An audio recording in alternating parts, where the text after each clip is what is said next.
Hello students, move करेंगे rule number 19 की तरफ। यहाँ हम समझेंगे यूज़ ऑफ ओड टू की ओड टू को किस तरह यूज़ किया जाता है।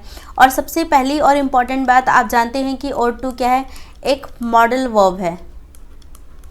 और मॉडल वर्ब को हम किस तरह यूज़ करते हैं, तो इसे हम as an auxiliary verb use करते हैं, या फिर आप इसे हेल्पिंग वर्ब भी बोल सकते हैं। तो या फिर हम इसे हेल्पिंग वर्ब की तरह क्या करते हैं, यूज़ करते हैं। ठीक है, तो ओड टू भी क्या है, एक मॉडल वर्ब है। इसे हम या तो हेल्पिंग वर्ब की तरह या ऑक्सिलरी वर्ब, आप दोनों में से जो कहना चाहें उसकी तरह हम क्या करते हैं, इसे यूज़ करते हैं। और आप देखेंगे कि एक जो हम सेंटेंस लिखते हैं उसका अगर स्ट्रक्चर की बात करें तो सबसे पहले सब्जेक्ट आता है, फिर आप उसके बाद क्या यूज़ करते हैं, हेल्पिंग वर्ब, देन उसके बाद आप यूज़ करते हैं मेन वर्ब, फिर उसके बाद ऑब्जेक्ट। ये मोटा मोटा एक सिंपल सा हमारा स्ट्रक्चर का फॉर्मेशन होता है जब हम सेंटेंस को लिखते हैं या बनाते हैं। तब वहाँ पर आप देखेंगे कि हमेशा जो हेल्पिंग वर्ब होता है, हेल्पिंग वर्ब के तुरंत बाद हम मेन वर्ब को यूज़ करते हैं। ठीक है, क्योंकि ये इसी को तो सपोर्ट कर रहा होता है। कई जगह पे मेन वर्ब नहीं होता तो हेल्पिंग वर्ब ही मेन वर्ब का काम करने लग जाता है। ठीक है, दैट मीन्स हेल्पिंग वर्ब को अपने तुरंत बाद क्या चाहिए होता है, मेन वर्ब चाहिए होता है। अब मेन वर्ब की हम बात करें तो मेन वर्ब में भी हमारे पास वर्ब की फर्स्ट फॉर्म है, सेकेंड फॉर्म है, थर्ड फॉर्म है, वर्ब की फोर्थ फॉर्म है आईएनजी वाली। तो यहाँ पर आप देखेंगे कि बहुत सारे हैं, पर कैसे कन्फर्म होगा, ये हम अलग अलग टेंस के हिसाब से अलग अलग वर्ब को यूज़ करते हैं। पर जब बात मॉडल वर्ब की करते हैं तो मॉडल वर्ब अपनी कुछ रूल्स पे काम करता है। किन रूल्स पे, तो यहाँ पर आप देखेंगे हमने रूल नंबर 17 जब करा था ना, तो उसमें इस चीज़ को बहुत अच्छे से क्लैरिफाई किया था। वहाँ हमने मॉडल वर्ब के कॉमन रूल को समझा था कि किस तरीके से हम उसे यूज़ करते हैं। तो एक बार मैं आपको वो गो थ्रू करवाना चाहूँगी, फिर हम आगे बढ़ते हैं, क्योंकि ought to be modal verb है। यहाँ पर देखते हैं, यहाँ पर हमने सीखा था कि जो मॉडल वर्ब होता है ये हमारे लिए क्या है, इसको हम यूज़ करते हैं एज एन ऑक्सिलरी वर्ब या हेल्पिंग वर्ब। और हेल्पिंग वर्ब के तुरंत बाद हमें क्या चाहिए होता है, मेन वर्ब चाहिए होता है। अब मेन वर्ब में वर्ब की फर्स्ट फॉर्म भी है, सेकंड फॉर्म भी है, थर्ड फॉर्म भी है। हमें कौन सा पता कि कौन सा यूज़ करना है। तो मॉडल वर्ब की खासियत है कि ये अपने साथ हमेशा बेस फॉर्म लेता है, दैट मीन्स वर्ब की फर्स्ट फॉर्म लेता है। याद रखना है, बहुत इंपॉर्टेंट पॉइंट है कि मॉडल वर्ब अपने बाद क्या लेता है, बेस फॉर्म लेता है, दैट मीन्स वर्ब की फर्स्ट फॉर्म। कभी आप नहीं देखेंगे कि मॉडल वर्ब के साथ वर्ब की सेकंड फॉर्म या वर्ब की थर्ड फॉर्म, वर्ब की फोर्थ फॉर्म, ये फॉर्म यूज़ नहीं की जाती है। ठीक है, तो ये अपने साथ बेस फॉर्म लेता है, दैट मीन्स वर्ब की फर्स्ट फॉर्म लेता है। पहली बात। सेकंड चीज़ याद रखना है, मॉडल वर्ब के तुरंत बाद हमें क्या यूज़ करना है, मेन वर्ब। और मेन वर्ब कभी भी हमारा नाउन और प्रोनाउन तो नहीं होता, इसीलिए हम क्या है, कभी भी किसी एडजेक्टिव को यूज़ नहीं करते हैं जस्ट मॉडल वर्ब के तुरंत बाद। ठीक है, नेक्स्ट तो याद रखना है कि मॉडल वर्ब के तुरंत बाद एडजेक्टिव नहीं यूज़ किया जाता। थर्ड चीज़ क्या थी इंपॉर्टेंट, कि मॉडल वर्ब के तुरंत बाद कभी भी आप देखेंगे वर्ब की फर्स्ट फॉर्म जो हम लिखते हैं उससे पहले हमें टू नहीं यूज़ करना, क्योंकि टू प्लस वर्ब की फर्स्ट फॉर्म जो होता है ये नाउन या फिर प्रोनाउन की तरह काम करने लग जाता है। और अभी हमने बात किया कि हमें मॉडल वर्ब की तुरंत बाद क्या यूज़ करना है, मेन वर्ब। तो मेन वर्ब कभी नाउन प्रोनाउन तो नहीं हो सकता, तो याद रखना है कि कभी भी इनफाइनेटिव वर्ब को भी यूज़ नहीं किया जाता। तो इनफाइनेटिव वर्ब क्या होता है, टू प्लस वर्ब की फर्स्ट फॉर्म। तो आई होप कि आपको क्लैरिफाई हुआ। ये जो मॉडल वर्ब की यूज़ करने के कुछ रूल्स थे तीनों, ये यहाँ भी अप्लाई होंगे जहाँ हम बात कर रहे हैं ओड टू की। दैट मीन्स ये जो तीन बातें आपने यहाँ सीखी ये यहाँ भी अप्लाई होंगी। सबसे पहली बात हमने क्या देखा कि मॉडल वर्ब अपने तुरंत बाद क्या लेता है, बेस फॉर्म लेता है। तो फर्स्ट ये अपने साथ वर्ब की फर्स्ट फॉर्म लेगा, दैट मीन्स बेस फॉर्म लेगा। ठीक है, सेकेंड चीज़ हमने देखा कि मॉडल वर्ब के तुरंत बाद कभी भी कोई एडजेक्टिव यूज़ नहीं किया जाता। थर्ड रूल हमने समझा कि कभी भी टू प्लस वर्ब की फर्स्ट फॉर्म भी इनफाइनेटिव वर्ब को भी हम यूज़ नहीं करते हैं। ठीक है, तो याद रखना है ये तीन बातें तो ओड टू फॉलो ही करेगा। दैट मीन्स यहाँ से जो आपको कंक्लूजन ड्राइव हुआ वो क्या है कि ओड टू भी अपने बाद सिर्फ बेस फॉर्म को लेगा। ठीक है, आई होप कि ये बातें यहाँ पर क्लैरिफाई हुई। ठीक है, अब आते हैं सेकंड और इम्पॉर्टेंट चीज़ पर। ओड टू आप देखेंगे काफ़ी हद तक सिमिलर है किससे, अगर हम बात करें शुड से।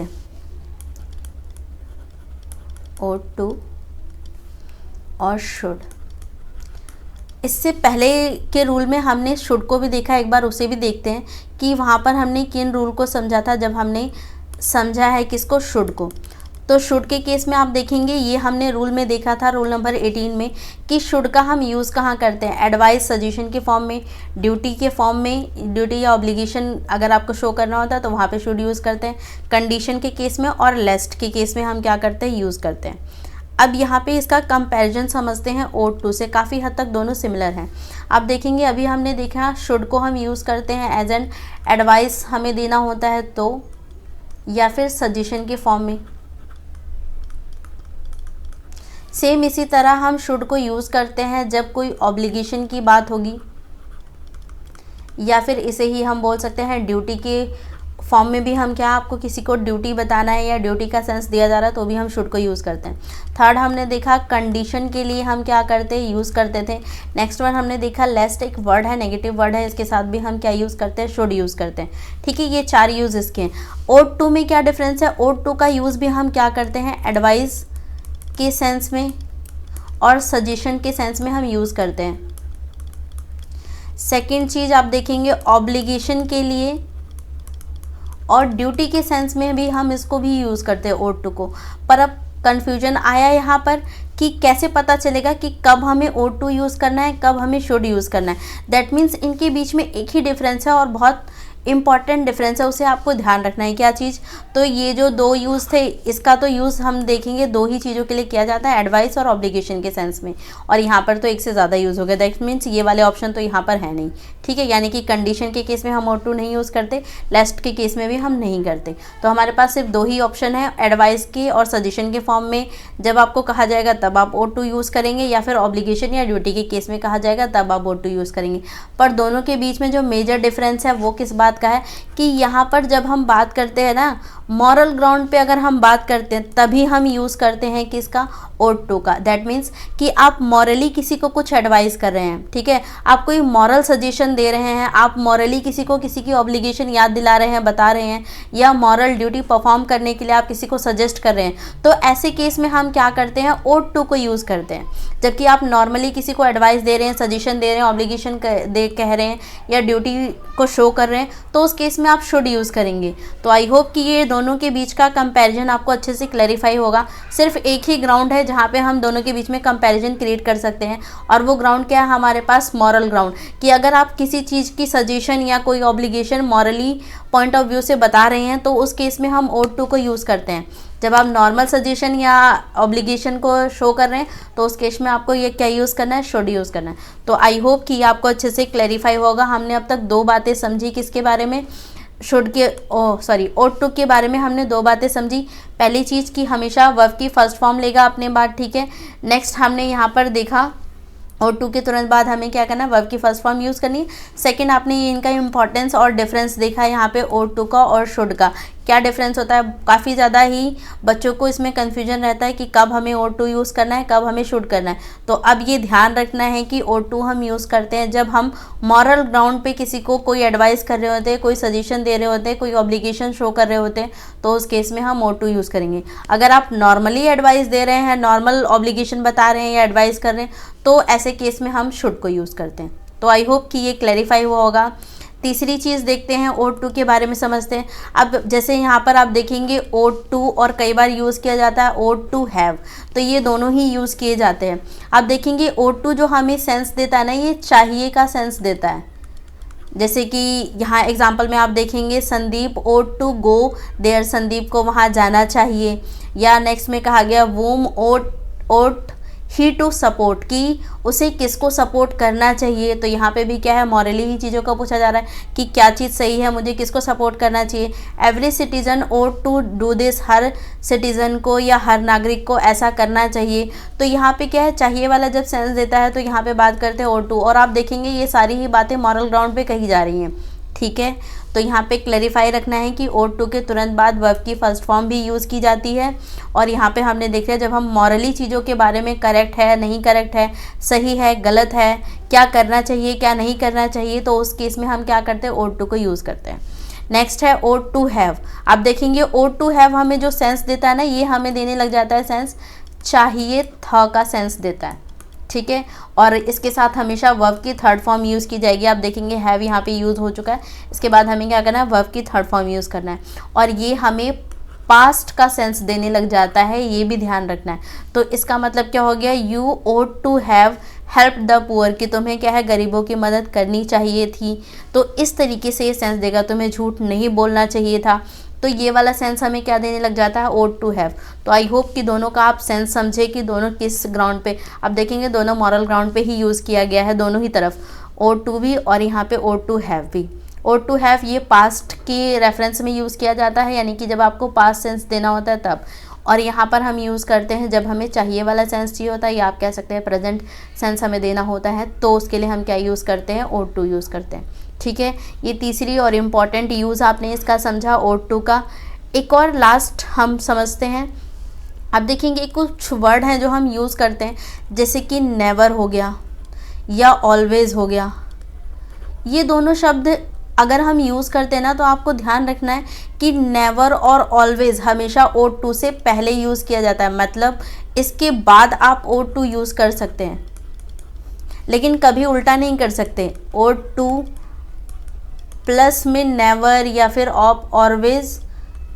ऑलवेज़ नहीं यूज़ कर सकते। ठीक है, ये क्या हो जाता है, स्ट्रक्चरली बेस पे ये क्या हो जाता है, रॉन्ग हो जाता है। तो याद रखना है कि हमें नेवर को और ऑलवेज़ को हम ओट टू से पहले ही यूज़ करते हैं। ठीक है, तो ये इसका राइट स्ट्रक्चर फॉर्म होता है। ठीक है, तो आई होप कि क्लियर हो गया होगा। 4 रूल्स थे, 4 यूज़ हमने यहाँ पे समझे। एक बार इसको गो थ्रू करते, फिर प्रीवियस ईयर में पूछे गए कुछ क्वेश्चन है इससे हम उसे सॉल्व करेंगे। तो सबसे पहले हमने क्या समझा कि ओट टू हम जब भी यूज़ करते हैं, ये क्या है, मॉडल वर्ब है, और मॉडल वर्ब अपने साथ वर्ब की फर्स्ट फॉर्म लेता है, दैट मीन्स बेस फॉर्म लेता है। तो याद रखना है कि ये भी अपने साथ क्या लेगा, बेस फॉर्म लेगा, वर्ब की फर्स्ट फॉर्म लेगा। रीज़न मैंने आपको अच्छे से समझा दिया कि ऐसा क्यों है।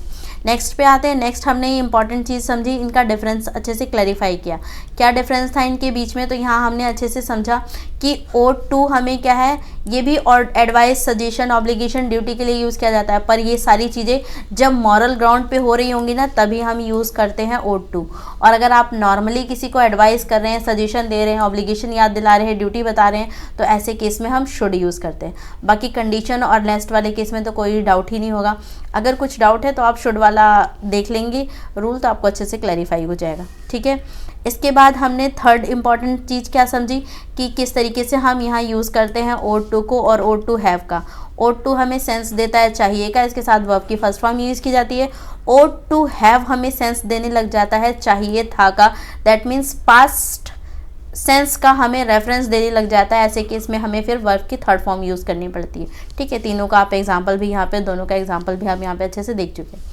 फोर्थ इंपॉर्टेंट चीज़ हमने क्या समझा, फोर्थ इंपॉर्टेंट चीज़ हमने ये समझा कि नेवर ऑलवेज ऐसे वर्ड हैं जो हमेशा ओट टू से पहले ही क्या किए जाते हैं, यूज़ किए जाते हैं। तो आई होप कि ये आपको चारों बातें क्लियर हो गई होंगी।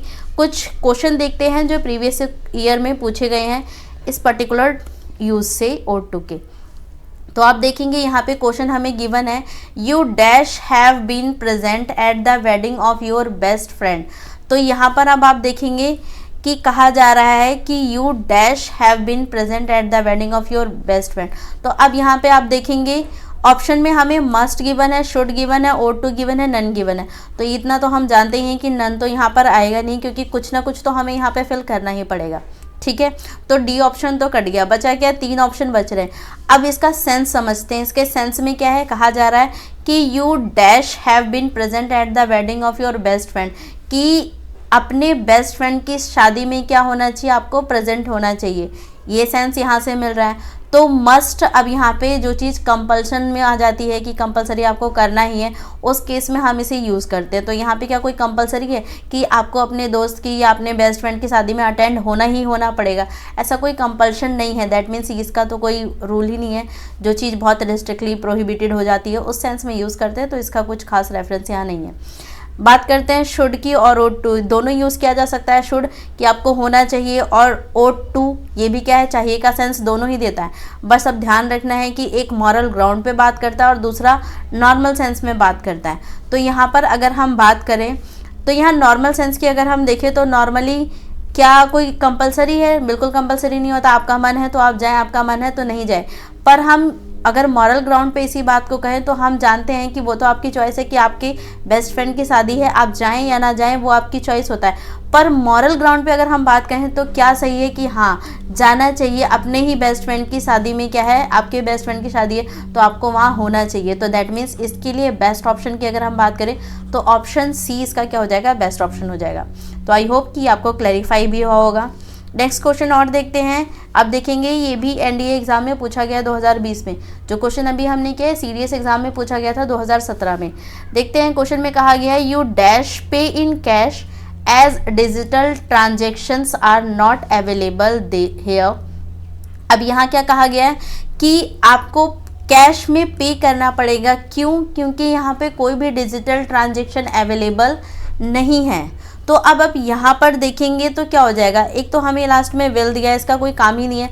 अब देखेंगे विल, यहाँ पे कोई फ्यूचर व्यूचर टेंस की बात नहीं हो रही है और विल का कुछ खास यूज़ यहाँ पे नहीं होगा।